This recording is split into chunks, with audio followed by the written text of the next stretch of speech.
We'd be happy to see you for today's sunset. I invite you to subscribe to the channel if you haven't already, and we'd be happy if you hit the like button, leave a comment, and share the aloha of the videos with friends and family. Aloha and welcome back for sunset. We are down here enjoying a lovely sunset afternoon with the shearwater skimming the ocean surface. It's dinner time for them.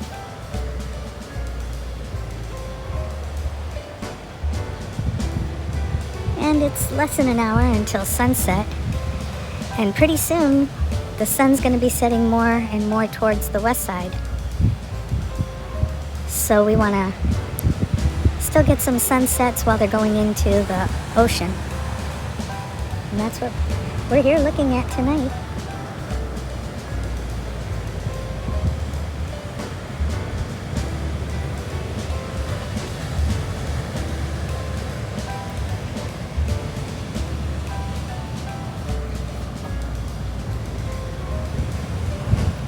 And it's about 3 to 4 footers on the south side here. Even though it seems pretty calm, it is. But there's always a strong riptide down here, especially as you get more towards Makahu'ena Point, towards the south, where it's the southernmost tip of the island, and the currents literally crash into each other.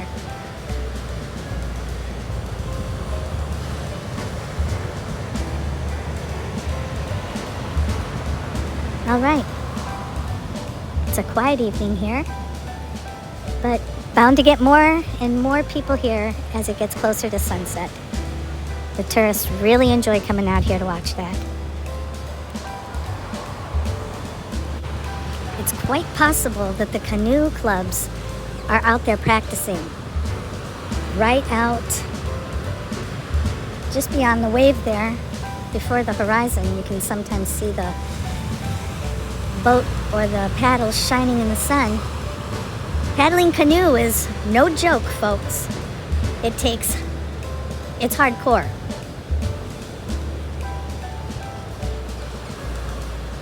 And we have plenty of canoe regattas, some races that go across the Kaua'i Channel. The Kaua'i Channel is between Oahu and Molokai. And it's a grueling race, especially when the paddlers have to jump out and another one jumps in. It's quite the spectacular sport to watch.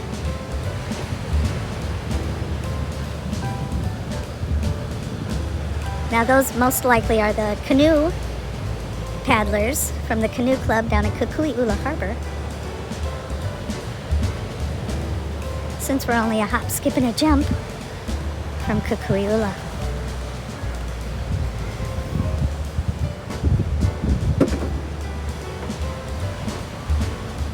And I can see the canoe paddlers now. They're a little bit closer. So let's try to zoom in.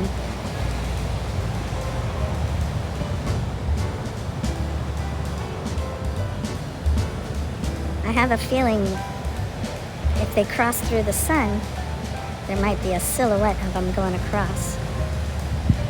But they are still quite a distance away. And then there are more canoe paddlers, a good quarter of a mile behind them, coming up from the south, going west.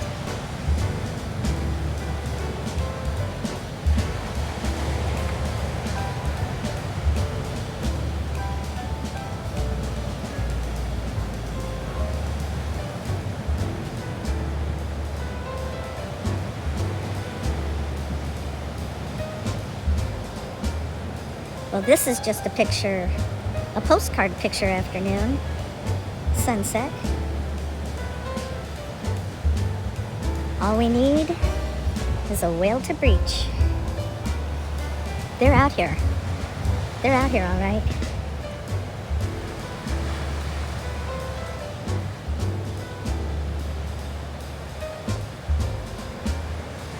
And as we wait for the golden disc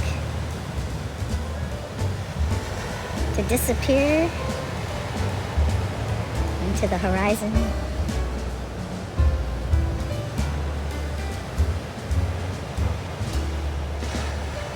We can look out and see if there's any seals or turtles surfing in the waves. Hoping for a dolphin to spin or a whale of a tale to tell somebody. Now you can see there's a canoe right out in front of me.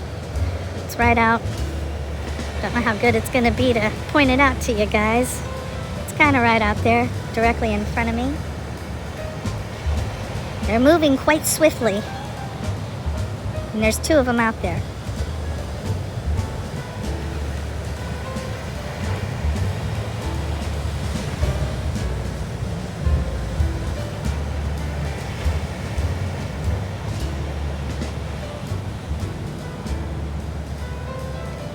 And as we look back towards the west,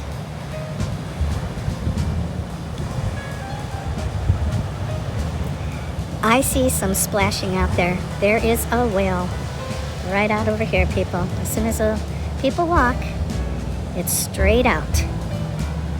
So a few spouts.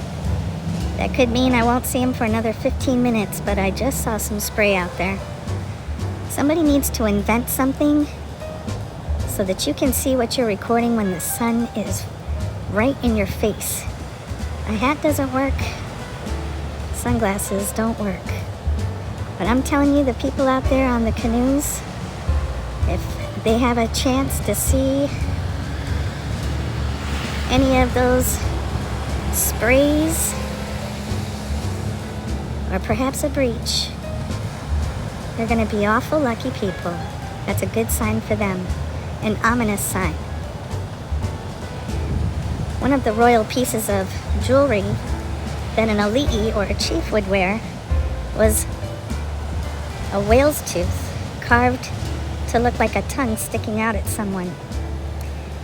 Kind of like an insult, like you don't want to mess with me. It was on a rope made of human hair. Thus, it was a very valuable heirloom. Now let's see if we can see any more whale tails. There we go. There's a splash out there. I can see him now. It looks like one of the canoes might be out there, or some other small watercraft. But it could just be the canoes, because you're on a canoe and the whales swim up to you. You're in for a treat.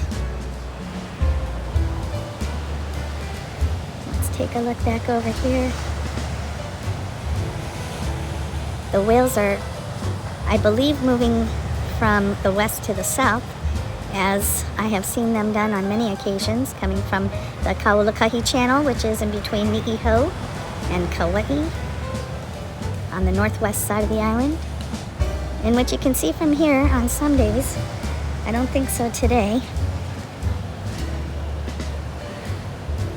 But since we saw some signs of whales out there, I would like to focus on the area where perhaps we could get some more sightings.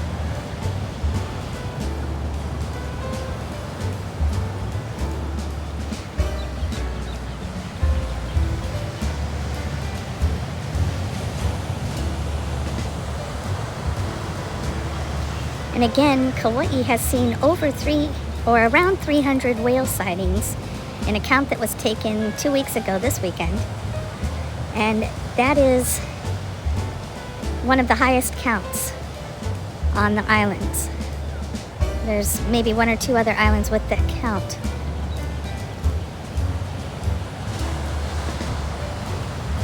The deepest channel in the world is between Maui and the island of Hawaii. It is known as the Ale Nui Haha channel, which means waves hitting the bow of your boat, because it is a treacherous part of the ocean. It's good for marlin fishing there. And pods of killer whales and false killer whales have been seen in the area.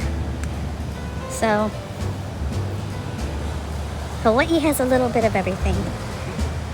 Okay, well, We're gonna keep an eye open for those water spouts.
And as I may have mentioned in previous videos, in Waikiki, in actual Waikiki, where all the tourists are, a baby whale was abandoned. Perhaps the mother was dead, and the calf was a week old. People tried to help it get back in the water, but it was a week old and had no way to be fed. And then it disappeared for a couple of days, and the next thing you know, it was back in Waikiki, and some lady thought she was the whale rider and got on the back of a 1 week old calf and tried to, I don't know, she was bigger than the calf was. They took a picture of her and everything. You know, they catch other people for fewer offenses or a less offense. And I'm sure some hotel turned her in too. They just didn't want to make a big deal out of it. But, like, they are federally protected. And the poor thing was trying to beach itself because its mother wasn't around to nurse it. That's the circle of life. I guess that's nature. It seems cruel, but that little whale would have never made it without food and protection from its mother.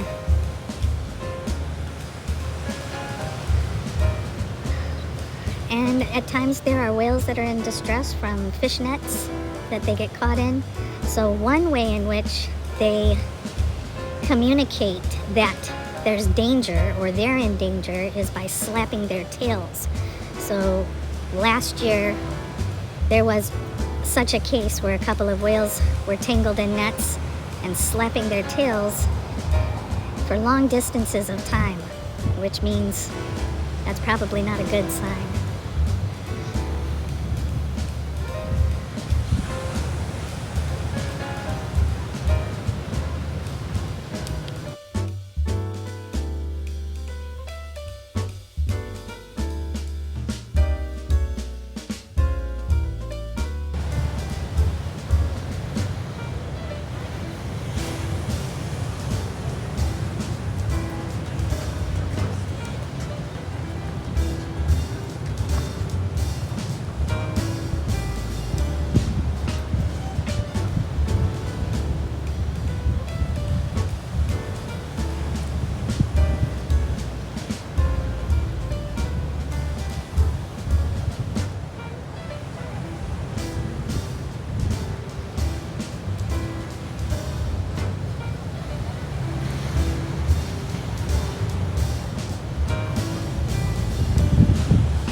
offense. I hope this guy bottoms out.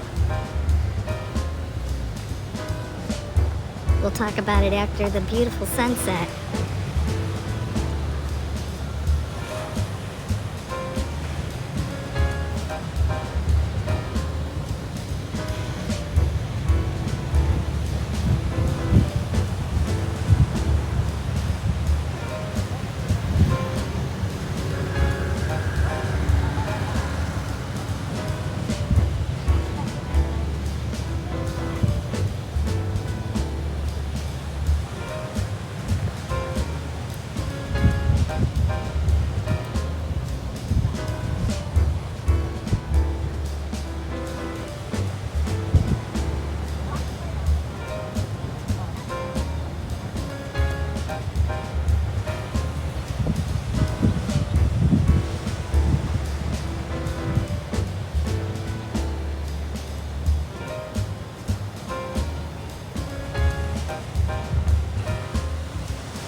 Okay, I think we got another place we can go. You probably couldn't hear it because I had it on time lapse, but this guy comes bulling in here, and let me show you what it's like. Okay, you don't come bulling in here 30 miles an hour, and the guy did, and you can see how it's all, I mean, if you're not careful pulling in, you don't know how many times I've seen people get stuck here. Not funny, but oh. You know, it turns you into the local you are. Guy just gets out all fast, like quick draw. And just, you know, I can probably slow it down on time-elapse, but I had said on the video, unless I can play it slow, I'm like, oh, brah, you ever pull in someplace like that again over here? Somebody from Hawaii gonna get out and give you a can of Spam. Open a can of whoop Spam. So anyway, this is the Travelin' Bee coming to you from the south side of Kaua'i for another spectacular sunset. Join me again, because you never know where we'll be or what's buzzing on. Aloha. We Be Buzzin's Travelin' Bee is filmed entirely on location in the Hawaiian Islands. Travelin' Bee's wardrobe provided by Fat Jimmy's of Hawaii. Catch a wave and be comfortable.